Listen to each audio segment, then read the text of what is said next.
नमस्कार दोस्तों, स्वागत है आपका सीएसई पाठशाला में। हम लोग बीपीएससी और यूपीएससी के लिए पीएसआईआर का क्वेश्चन डिस्कस करते हैं। हम लोग पेपर 1 का सेक्शन ए का जो टॉपिक है, जो वेरियस पॉलिटिकल थॉट और वेस्टर्न पॉलिटिकल थॉट और इवन इंडियन जो पॉलिटिकल थॉट है, उससे जुड़े क्वेश्चन को हम लोग डिस्कस कर रहे हैं। तो चलिए देखते हैं क्वेश्चन को। हम लोग अभी कार्ल मार्क्स को लेकर के डिस्कस कर रहे हैं। क्वेश्चन है बुक को लेकर के, the 18th Brumaire of Louis Bonaparte, ये बुक किसका है? The 18th Brumaire of Louis Bonaparte, ये बुक किसका है? तो the 18th Brumaire of the Louis Bonaparte जो बुक है वो कार्ल मार्क्स का बुक है, याद रखिएगा। The 18th Brumaire of the Louis Bonaparte book किसका है? क्वेश्चन सीधे पूछा जाएगा, ऑप्शन 4 को दिया जाएगा, उसी में आपको टिक करना होगा। तो the 18th Brumaire of Louis Bonaparte जो बुक है वो किसका है? कार्ल मार्क्स का है। अगला क्वेश्चन है कि हीगल अपनी अप्रोच में कैसे थिंकर हैं? हीगल अपनी अप्रोच में डिडक्टिव है। डिडक्टिव के बारे में हम डिस्कस कर चुके हैं, फिर से सुनिए। डिडक्टिव में क्या होता है कि पहले से आप दिमाग में कोई पिक्चर बनाए हुए रहते हैं, कोई थॉट सेट करके रखे हुए रहते हैं, बस उसी को आप जस्टिफाई करने की कोशिश करते हैं। क्या करते हैं? उसी को जस्टिफाई करने के लिए एग्जाम्पल ढूंढते हैं। बस एग्जाम्पल 2, 3, 4 मिल जाता है तो उसके बाद आप बोलते हैं कि देखिए हमने तो जो बोल रहा था वो सही है। देखिए आप एग्जाम्पल से प्रूव कर, एग्जाम्पल से आप क्या कर सकते हैं? जस्टिफाई कर सकते हैं। जैसे एग्जाम्पल के लिए आप दिमाग में बैठे हुए हैं कि मान लीजिए कि दिमाग में बैठाए हुए हैं कि ये बिहार के लोग क्या होते हैं कि मेहनती होते हैं। मान लीजिए दिमाग में बैठाए हुए हैं। बस अब क्या कीजिएगा कि अब 3-4 एग्जाम्पल देखिएगा, उसके बाद फिर आप बोल दीजिएगा कि हाँ, हम जो बोल रहे थे, जो सोच रहे थे वो कहीं सही है। मतलब कि आप पहले से एक जनरल व्यू बनाए हुए हैं, उसके बाद आप इंडिविजुअल एग्जाम्पल की ओर जा रहे हैं। मतलब कि जनरलिस्टिक टू इंडिविजुअलिस्टिक, जनरल एक अप्रोच दिमाग में बैठाए हुए हैं आप। उसके बाद फिर क्या किए हैं कि उसमें एग्जाम्पल ढूंढ करके जनरल से पर्टिकुलर की ओर जाते हैं। मतलब बहुत दिमाग में जो पिक्चर बनाए हुए हैं, बस उसी को जस्टिफाई करने के लिए एग्जाम्पल आप ढूंढते हैं। याद कीजिए, प्लेटो कैसे थिंकर है, वो भी तो डिडक्टिव है ना, वो भी क्या है? डिडक्टिव है। और वो भी जैसे एग्जाम्पल के लिए उनका मानना था कि जो नॉलेजेबल पर्सन है उसका जो रूल अगर होगा तो उससे जो स्टेट बनेगा वो जस्ट स्टेट बनेगा। तो ये नॉलेजेबल जो चीज़ है वो तो दिमाग में बैठाए हुए है ना।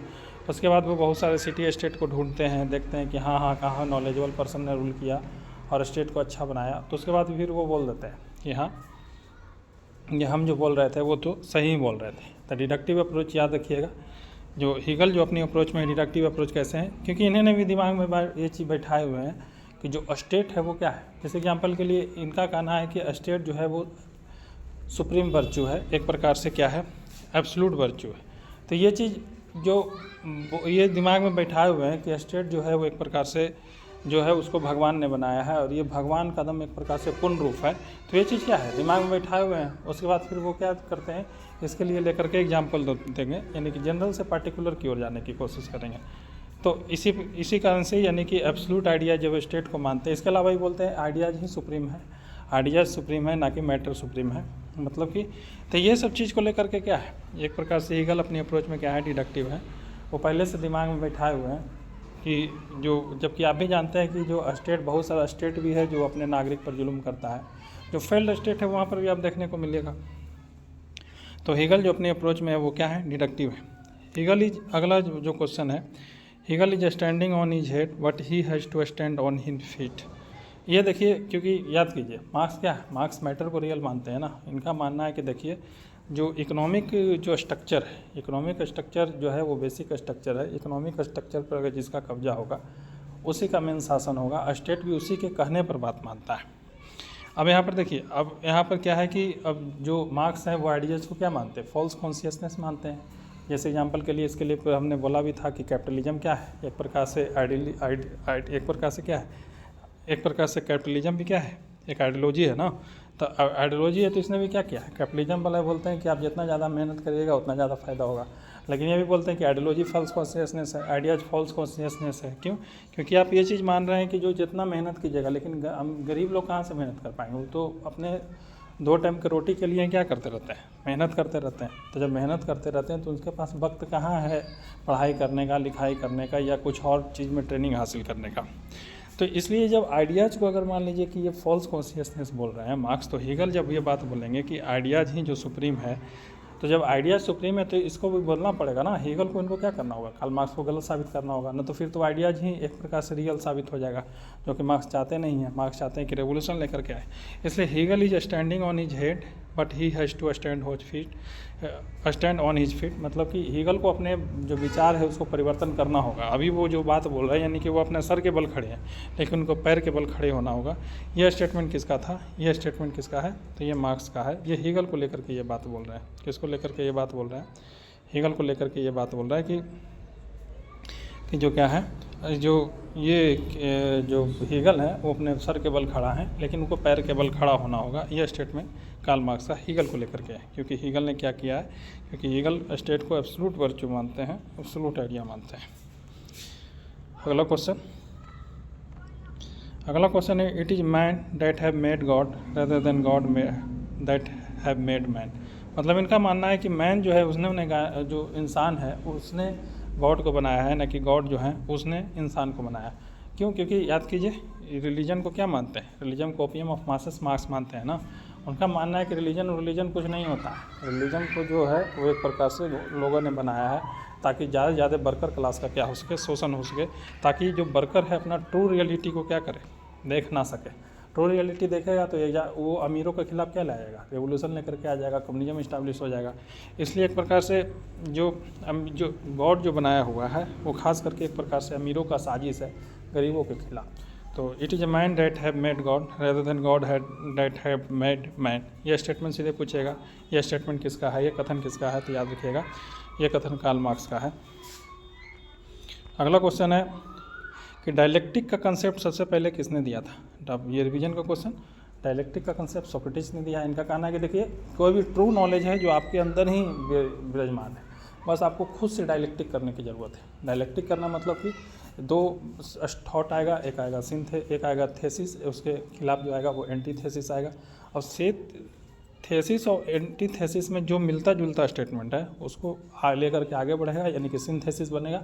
और जो गलत स्टेटमेंट, जो गलत चीज़ें होगी उसमें वो क्या हो जाएगी, बाहर निकल जाएगा। और बाहर निकल जाएगा उसके बाद सिंथेसिस आएगा। अब सिंथेसिस आएगा उसके खिलाफ फिर थेसिस बनेगा। फिर नेक्स्ट एक आइडिया उसके खिलाफ आएगा जो एंटीथेसिस होगा। और दोनों के बीच में फिर कुछ जो अच्छा होगा जो आपस में मिल करके आगे बढ़ेगा जो कि सिंथेसिस बनेगा, और जो गलत होगा वो कट जाएगा। तो इस प्रकार से आप क्या कर सकते हैं, एब्सोल्यूट आइडिया निकाल सकते हैं। जैसे कि एग्जांपल के लिए कि अगर मान लीजिए कि एक आइडिया है कि ये कैपिटलिज्म अच्छा है, एक दूसरा आइडिया इसका एंटी क्या है, सोशलिज्म अच्छा है। अब दोनों में क्या होगा, जो चीज़ अच्छा होगा वो आगे बढ़ेगा। जैसे कि सोशलिज्म में क्या है कि हाँ गरीबों का भला होना चाहिए, इक्वलिटी आना चाहिए, इकोनॉमिक लेवल पे इक्वलिटी आना चाहिए। लेकिन कैपिटलिज्म में भी तो बढ़िया चीज़ें है ना कि आप जितना ज़्यादा मेहनत कीजिएगा आगे बढ़िएगा। एक प्रकार से आप खुद के इनोवेशन से आगे बढ़िए। आप जितना ज़्यादा प्राइवेट चीज़ों को ज़्यादा ध्यान दिया जाएगा, प्राइवेट प्रॉपर्टी का कंसेप्ट आएगा तो लोग ज़्यादा से ज़्यादा मेहनत करेंगे और आगे बढ़ेंगे। अब जैसे देखिए प्राइवेट प्रॉपर्टी का तो कंसेप्ट आना चाहिए, लेकिन इससे ऐसा ही ना हो कि वर्कर क्लास का क्या हो जाए, शोषण हो जाए, मार्जिनलाइज लोगों का जो शोषण हो जाए, महिलाओं का शोषण हो जाए। तो यहाँ पर थोड़ा सा सोशलिज्म का आइडिया को भी इंक्लूड किया जाएगा कि हाँ भाई वेलफेयर किया लोगों को किया जाए, मतलब कि उनको कम से कम एटलीस्ट इतना सुविधा दिया जाए ताकि वो क्या कर सके, कम से कम अच्छे स्कूल में जाकर पढ़ सकें। उनको टैक्स में इंसेंटिव दिया जाएगा, आरक्षण दिया जाएगा, ताकि कम से कम वो क्या करे, मेहनत करके आगे बढ़ सकें। तो दोनों को मिल करके कैपिटलिज्म और सोशलिज्म से मिल करके फिर आगे बढ़ा वेलफेयर स्टेट।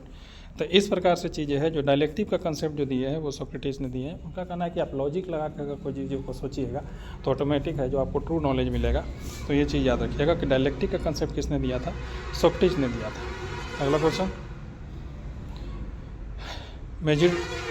रिवीजन का क्वेश्चन है, बहुसंख्यक यानी कि मेजोरिटी को अल्पसंख्यक का आवाज़ दबाने का कोई अधिकार नहीं है, उसको नहीं दिया जा सकता। ये जेएस मिल का है स्टेटमेंट कि इनका कहना था कि देखिए सच कहीं से भी आ सकता है। अब माइनॉरिटी का बात, मेजोरिटी का तो बात सुनिए, लेकिन उससे ज़्यादा इंपॉर्टेंट है माइनॉरिटी का बात सुनिए, क्योंकि माइनॉरिटी का अगर आपको पता चल जाएगा तो ऑटोमेटिक है जो भी आपके अंदर कमियां हैं, जो चीज़ें हैं उसको सुधार करके आगे बढ़ जाएगा। अगर आप माइनॉरिटी को इग्नोर कीजिएगा तो सच तो ऐसे भी आना है, ऐसा ना हो कि ज़्यादा लेट सच आवे तो फिर और परेशानी हो।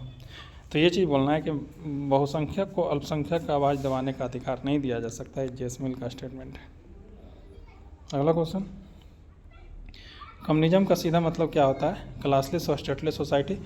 याद कीजिए उनका मानना था, मार्क्स का क्या कहना है, मार्क्स का कहना है कि हम कम्युनिज्म लेकर के आएंगे। कम्युनिज्म क्यों लेकर आएंगे, तो पहले स्टेट पर क्या करेगा, कम्युनिज्म इस्टेब्लिश होगा, यानी कि कम्युनिज्म में क्लासलेस और स्टेटलेस सोसाइटी इस्टेब्लिश होगा। जैसे इनका मानना है कि अभी हैव्स और हैव नॉट के बीच में जो है वो क्या है, सोसाइटी बटा हुआ है, समाज बटा हुआ है।